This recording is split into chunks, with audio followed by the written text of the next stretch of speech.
Hello, dear viewers. I'm Olga Demchuk, a researcher of the inner world of personality. Let me act it out for you a little, all just for you.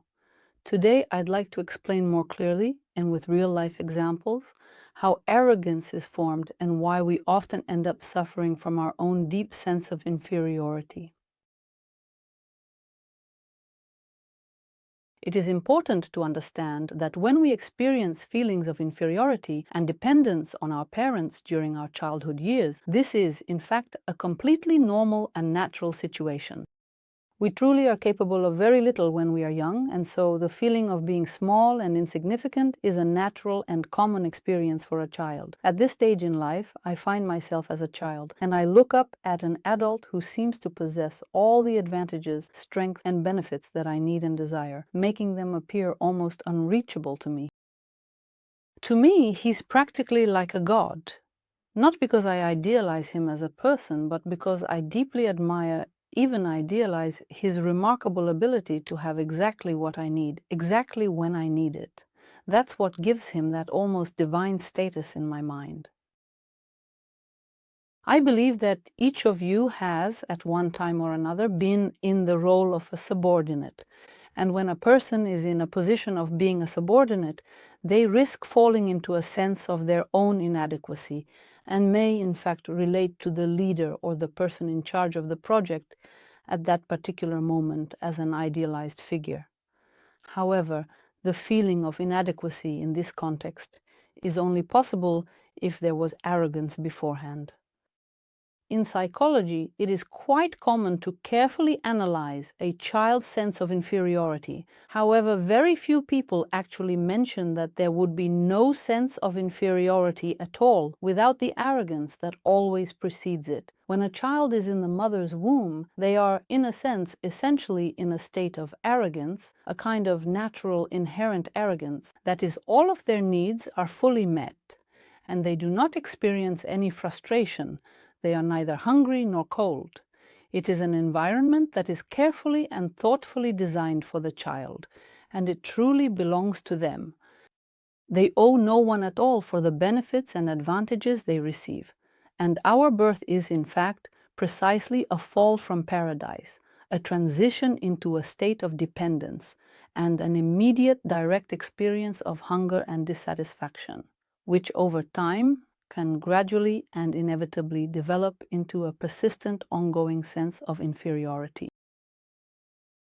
In other words, a sense of inferiority is only possible when it is compared to something that is considered better. When I have an idea that I am better, smarter, or more capable than I really am, or when I start to believe that I need less sleep than most people, or that I can earn more than others, I begin to create an ideal image of myself in my mind. This ideal image is a version of me that is always more successful, more talented, and more perfect than my real self. As a result, my actual self, with all its normal flaws and limitations, will seem small and inadequate when compared to this idealized version. But it is quite difficult for a person to understand which chair they are sitting on at any given moment. In fact, both the ideal self and the insignificant self are mental constructs, creations of our own consciousness.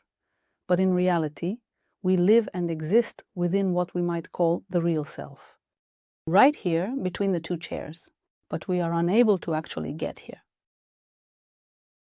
Let's do an experiment together now, and you'll be able to see for yourself with your own eyes just how truly challenging and difficult this really is. Let me ask you something simple. Where do you live? Which country do you call home?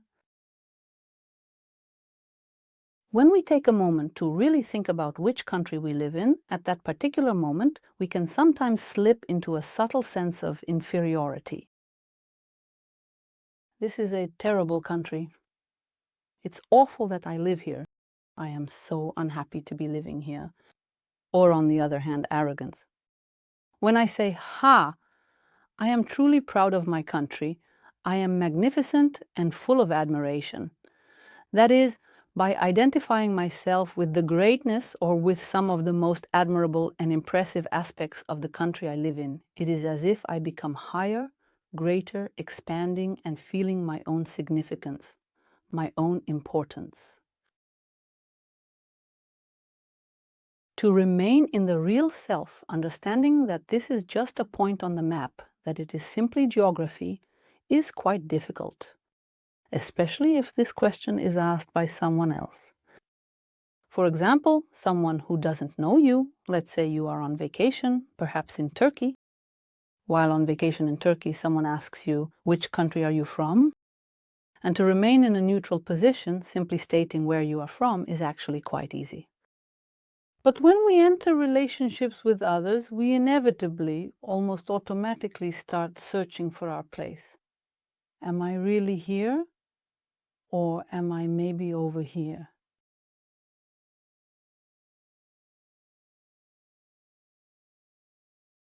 Let's look at another example, just so you can really feel and understand this. Let's imagine for a moment that you've come in for a consultation with me. You need to find something out. Perhaps you are seeing a doctor, a psychologist, or you want to know how best to sell your house. So you enter the specialist's office, and it is actually quite difficult to enter as your real self.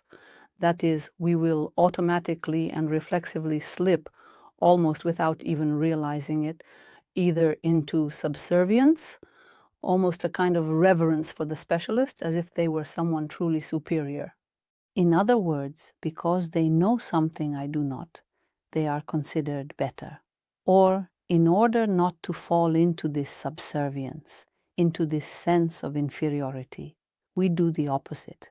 We put on an air of importance and say, we need to get a consultation from you. It is actually quite difficult and sometimes even challenging to approach as an ordinary person who is simply seeking a service. In fact, when we find ourselves in the presence of another person, we often, almost involuntarily, begin to look for our own chair, searching for a place to sit. Should I now sit on a small chair, perhaps right next to this person, or on the contrary, should I choose to sit on a tall chair, looking down on them from above? Now just imagine for a moment that you are the specialist whom someone has come to consult. If you are a seasoned professional with a large clientele and it's really hard to get an appointment with you, then it's quite difficult not to sit on that tall chair, and indeed to start treating these people as just a nameless crowd in need of you.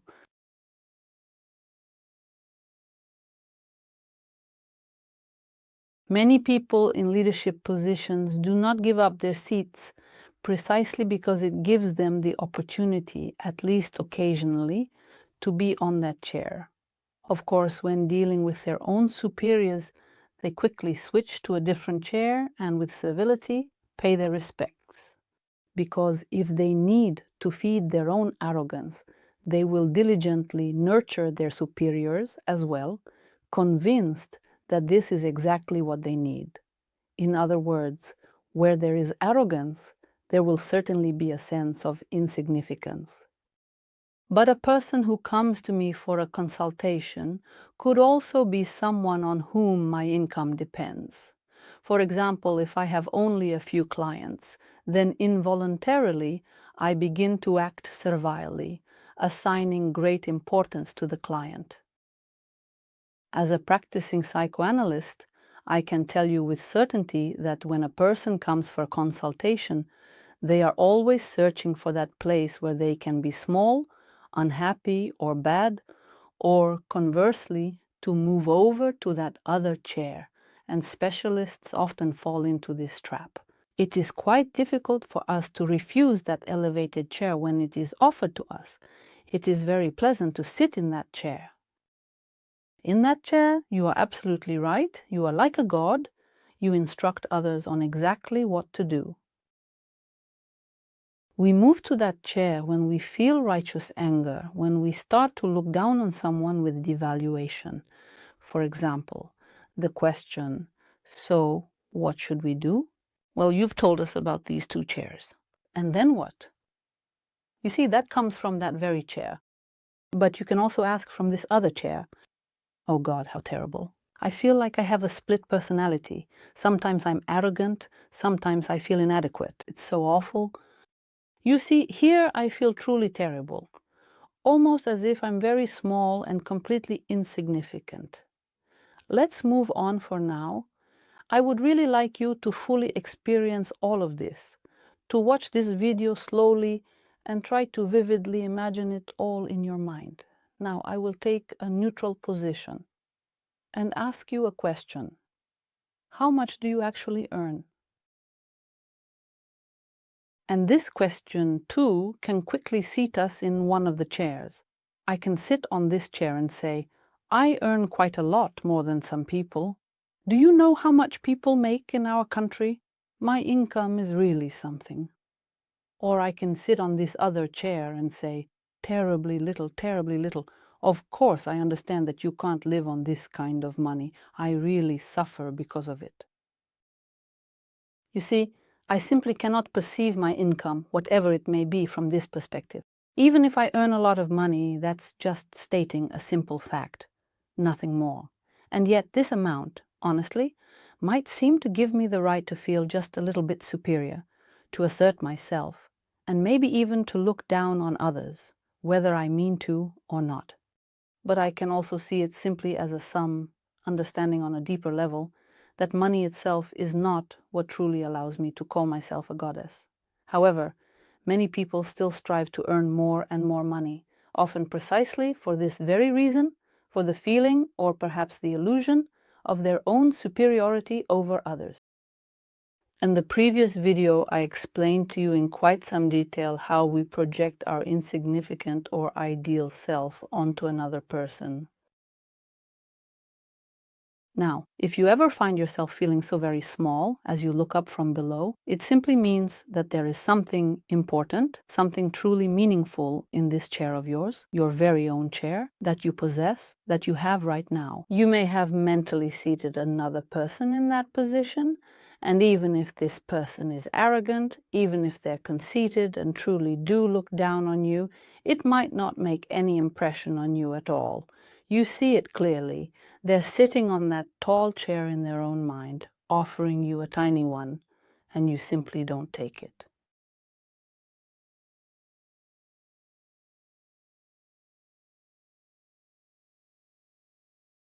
All of our inner dialogues truly do actually take place between these two chairs, all of our internal conflicts. That is why I am against methods that start dividing people into a child and an adult. It is precisely this kind of splitting that is being maintained. Or let's take pity on our inner child, as if it is a small, incomplete being living inside us. You see, here I am, wonderful as always, and I am actively reinforcing and continually renewing the important reflex arcs that sustain and maintain this internal split. Or if something happens, I will calmly soothe myself, I will gently comfort myself, and I will even hug myself. Yes, it may sound kind of sweet, but what is often overlooked is this figure, this arrogant figure, who in fact believes it is superior, because just as it can comfort, it can also at times punish. All this self-hatred, all these grievances against oneself, these auto-aggressive attacks, are carried out precisely from this position. I couldn't find a white coat. I hung a white light-colored jacket right here to clearly illustrate how, when we feel even the slightest sense of inadequacy or self-doubt, we tend to fall into this chair. And in order not to fall into it, we move ourselves over here instead. For example, right now, I am telling you about these two chairs. You begin to understand this internal split, and because of it, you start to feel like you are bad. My goodness, how terrible. Tell us, Olga, what should we do? What should we do?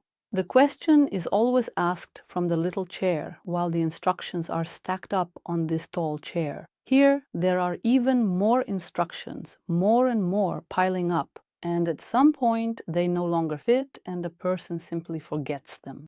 So when you consume knowledge as instructions, your capacity is limited and you yourself notice that you don't remember. Oh, right, I heard something about that. In other words, the question, what should I do, is a way of maintaining this split. This is not a path to the real self, the one that learns to think independently, that learns to analyze what is happening.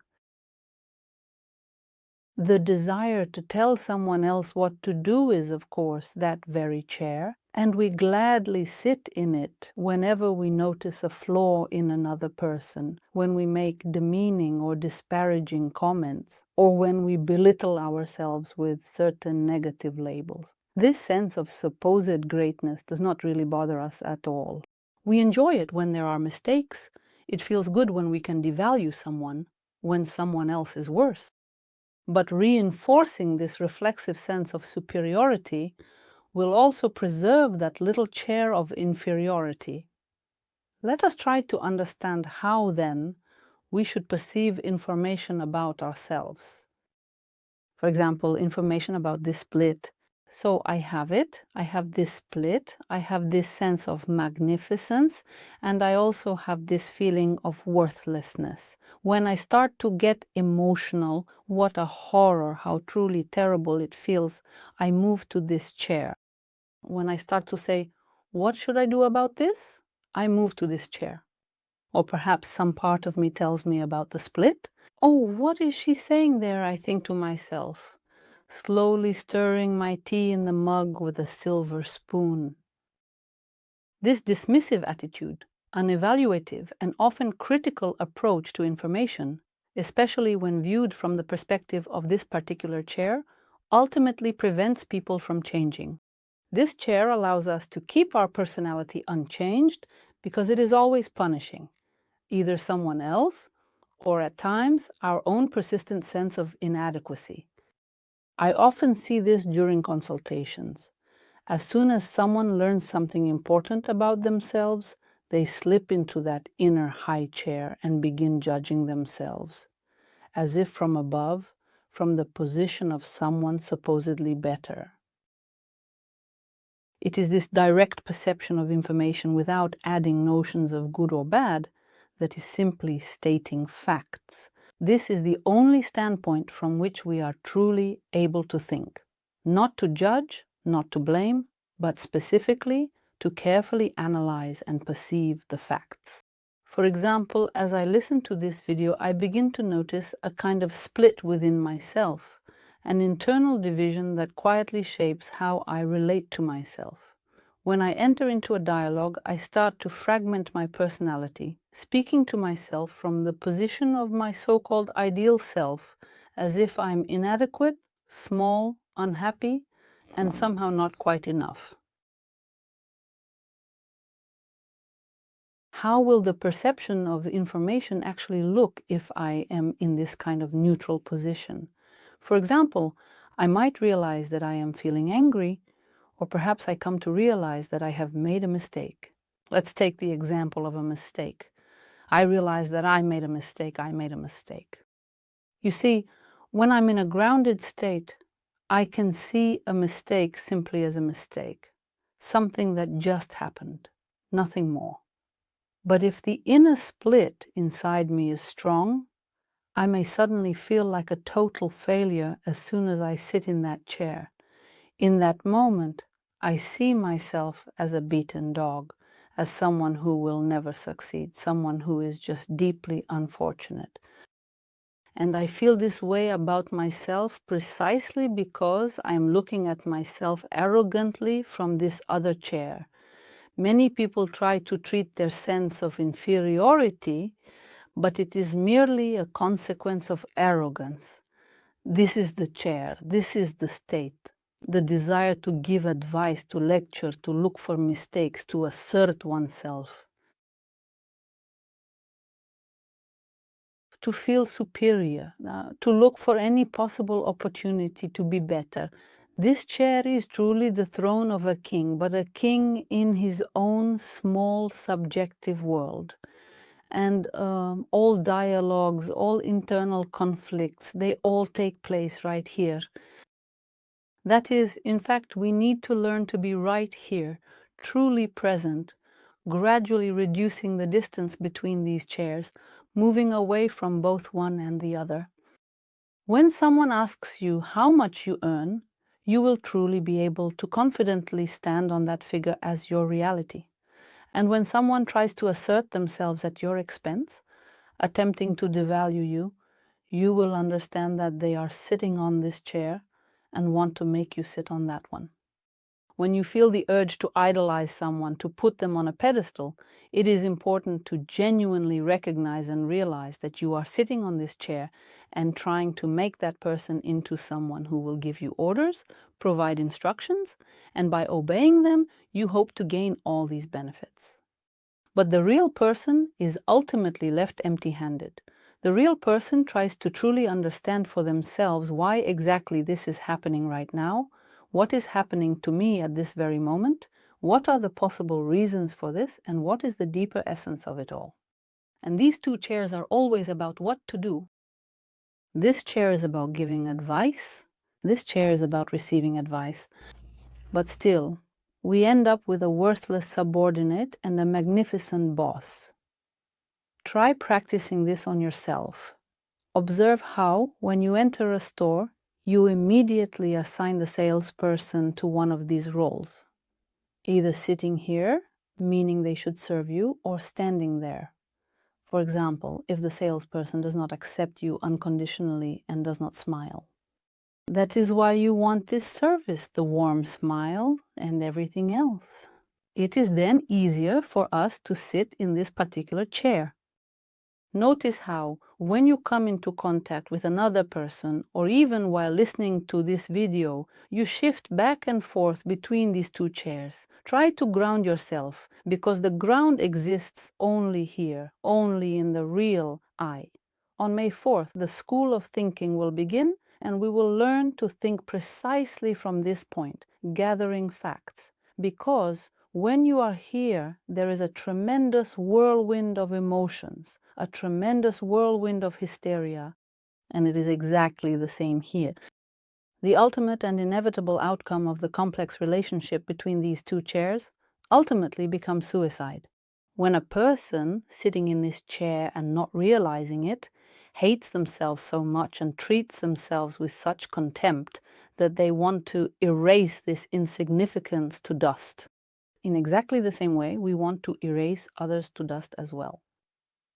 But at the School of Thinking, we will learn to think from this point. This brings tremendous relief.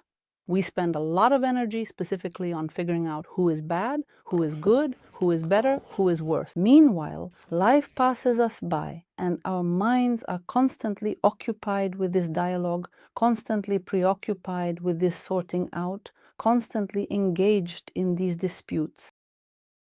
But here there is wholeness. Here we move away from fragmentation. So I'll wrap up. Share your thoughts. Were you able to catch this and try to describe how, with the same person, you wavered between feeling insignificant and feeling great? For example, with your loved ones. How did you switch from one chair to another in your relationships? You can always find more of my work online if you're interested in learning more. Now I'm saying goodbye to you. See you next time.